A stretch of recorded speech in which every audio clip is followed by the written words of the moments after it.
बिस्मिल्लाहिर्रहमानिर्रहीम। अस्सलाम वालेकुम डियर स्टूडेंट। आज हम बी कॉम पार्ट 2 की जो एडवांस अकाउंटिंग की बुक है MRF चौधरी और सुहेल अफजल साहब की, उसका जो चैप्टर नंबर 7 है ब्रांच अकाउंट, उसकी एक्सरसाइज नंबर 2 आज हम करने जा रहे हैं। तो इसमें कहता है कि from the following particulars relating to Lahore branch for the year ending 31 December 2017 prepare Lahore branch account in the books of head office. Balances on first 2017।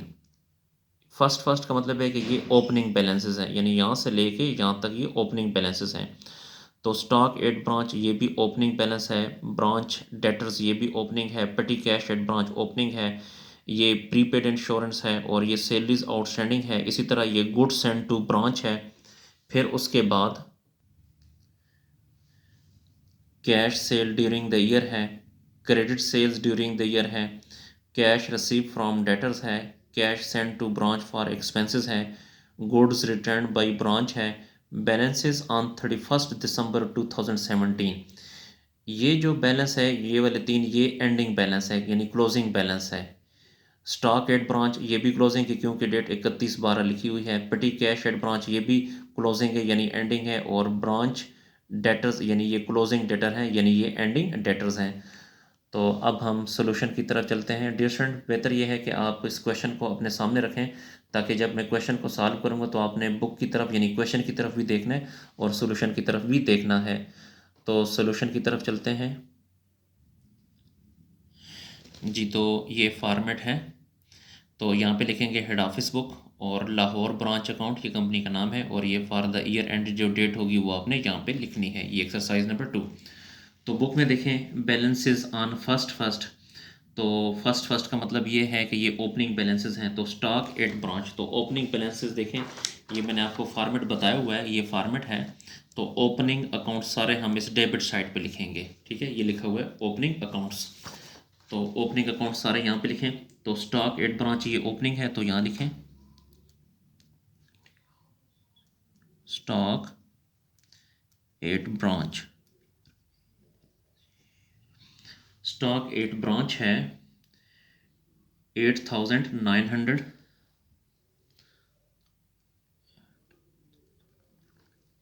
उसके बाद ब्रांच डेटर ये भी ओपनिंग है, तो यहाँ पे लिखें ब्रांच डेटर या ओपनिंग ब्रांच डेटर।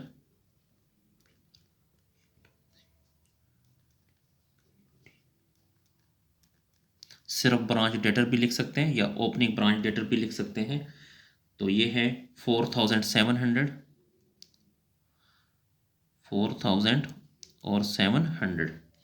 उसके बाद है पेटी कैश एट ब्रांच, ये भी ओपनिंग है, तो यहाँ पे इसी डेबिट साइड पे लिखेंगे पेटी cash at branch.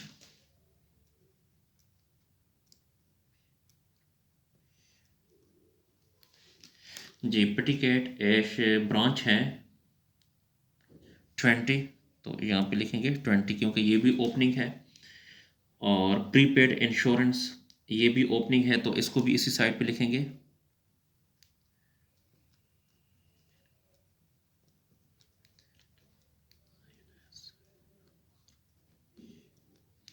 Prepaid insurance की अमाउंट है 100, तो यहाँ पे अमाउंट में लिखें 100।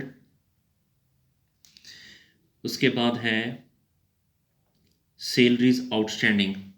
जी, ये जो सैलरीज आउटस्टैंडिंग है इसको आपने यहाँ पे लिखना है क्योंकि ये एंडिंग है, क्योंकि एंडिंग सारे अकाउंट्स यहाँ पर लिखेंगे, ठीक है।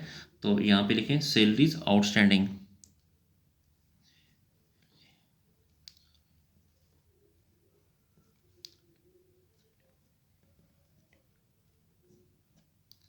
सैलरीज आउटस्टैंडिंग जो है वो 300 है, तो यहाँ पे लिखेंगे 300। डियर स्टूडेंट, ये जो सैलरीज आउटस्टैंडिंग है ये एंडिंग है, इसलिए हमने यहाँ पर लिखी है। उसके बाद goods send to branch during the year. देखें ये जो goods send to branch during the year है, ये जो मैंने आपको फॉर्मेट बताया हुआ है, तो गुड्स सेंड टू ब्रांच इसी डेबिट साइड पे लिखते होते हैं, तो इसी साइड पे लिखेंगे goods send to branch, goods send to branch, goods send to branch है 28,400, 28,400 जी। उसके बाद है cash sales during the year. तो कैश सेल जो है आपको पता होना चाहिए डियर स्टूडेंट, ये देखें ये जो फॉर्मेट है कैश सेल हम इस क्रेडिट साइड पे लिखते होते हैं, ठीक है। तो यहाँ पे लिखें cash cell.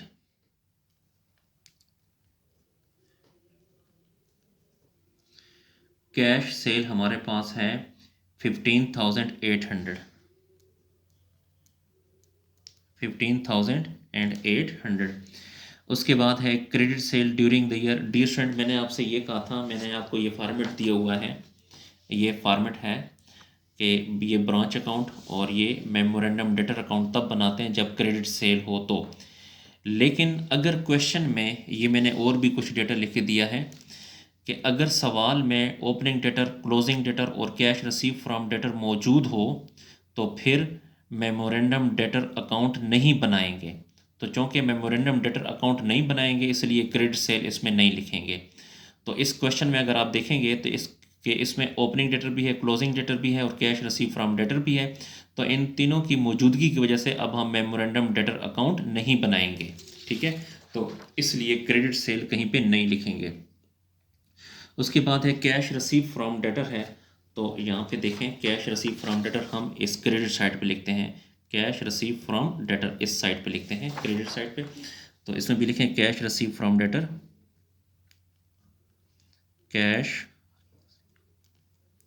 received from debtor। Cash receive from debtor है 37,900, 37,900। उसके बाद है cash send to branch for expenses. जी एक्सपेंसेस देखें ये भी हम डेबिट साइड पे लिखते होते हैं, ये देखें ऑल एक्सपेंसेस हमने इस डेबिट साइड पे लिखने हैं। तो यहाँ पे लिखें cash send to branch for expenses,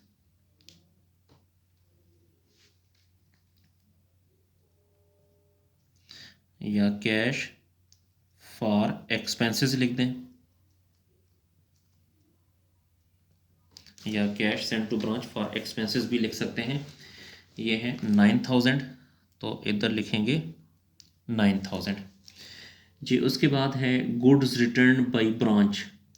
तो ये जो गुड्स रिटर्न बाय ब्रांच है ये क्रेडिट साइड पे हम हमेशा लिखते होते हैं। ये फॉर्मेट में देखें गुड्स रिटर्न को आपने इस क्रेडिट साइड पे लिखना है।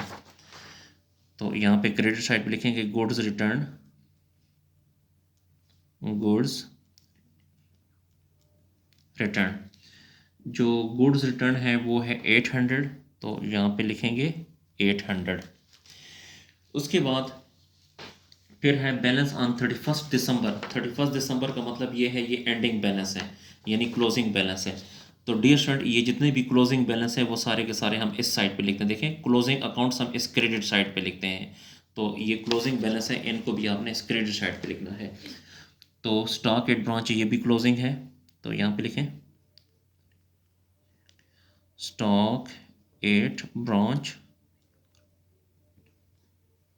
स्टॉक एट ब्रांच है 5,400 जी। उसके बाद पेटी कैश एट ब्रांच ये भी क्लोजिंग है यानी एंडिंग है,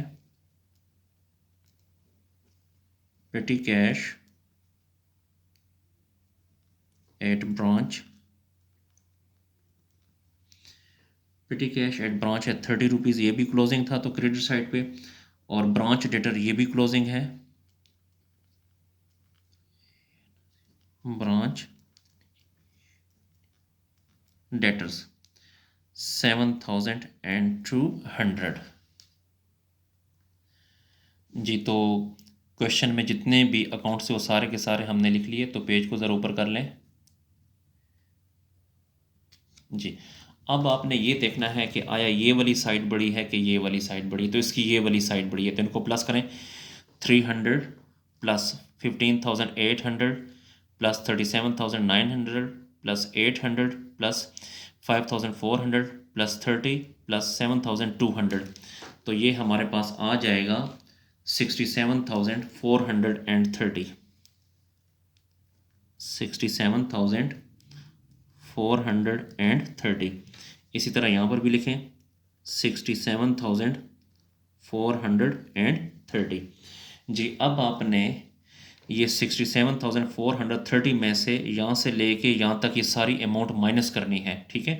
यानी 67,430 में से ये सारी अमाउंट माइनस करेंगे तो आपके पास अमाउंट बच जाएगी 16,310। 16,310, इसे आपने प्रॉफिट कहना है। तो इसके साथ ही डियर स्टूडेंट हमारा जो क्वेश्चन है वो कंप्लीट हुआ।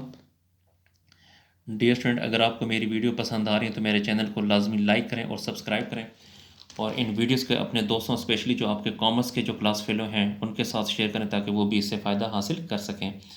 अगर आपको आई काम, डी काम, बी काम या बाकी अकाउंटिंग की सॉल्यूशन चाहिए तो आप मेरे चैनल की प्लेलिस्ट में जाकर वहाँ से हासिल कर सकते हैं। अगर आपको किसी पॉइंट की समझ नहीं आ रही तो आप कमेंट सेक्शन में जाकर मुझसे पूछ सकते हैं। शुक्रिया, अल्लाह हाफिज़।